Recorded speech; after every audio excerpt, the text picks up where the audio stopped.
Russian-backed forces have plundered militant-held areas of Ukraine's industrial heartland and created an economy stricken with fear, hypocrisy and contradiction. That's the summary of an investigation by 3 journalists writing for the non-profit online multimedia magazine The Black Sea. Titled The Donbass Paradox, the detailed story uncovers experiences of everyone from untouchable tycoons to persecuted small business owners.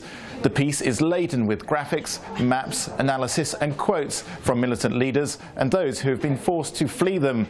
We will just give you an overview of the article on today's press review on Ukraine Today, but a link to the full report is available on our website. Now, often political analysts and writers focus on the broader impact of the Kremlin's actions beyond Russia's borders. But on the ground in Ukraine, there hasn't just been a military conflict or crackdown on supporters of a united Ukraine. The article features accounts of ordinary business owners who were targeted as a source of generating income. One features a harrowing chain of events that played out in one supermarket. Staff in the rebel-controlled region of Ukraine's leading local supermarket chain, ATB Market, suffered threats, interrogation and physical abuse. Soon, armed men entered stores and threatened staff before stealing money and valuables from the vaults. In smaller towns in the occupied region, sometimes we had to pay a ransom to save people. That last account was given by a supermarket representative, the Black Sea magazine writes. But as store owners suffer, what about the billionaire businessman? The Donbass was run by oligarchs who made dubious deals with the state and Russia to maintain regional power and keep large numbers of people in jobs, especially in mining.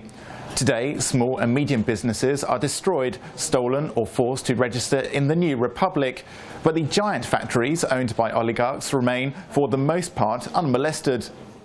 The article then outlines how the so-called republic regimes make their money, mainly through 3 channels, according to the Black Sea report. These include Russia. 70% of the budget comes from Russia, which is used to pay pensions, public sector salaries and welfare payments. That's according to quotes by a senior militant leader. Theft and taxation are the other main sources of income. But what does the future hold for militant-held areas of eastern Ukraine?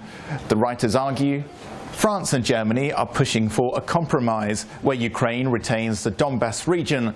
But with a deal in place, Russia gifts Ukraine a collapsed infrastructure, a gangster ruling class, a broken economy and a traumatized population, almost half of which are scattered across the rest of the country, Russia and Belarus.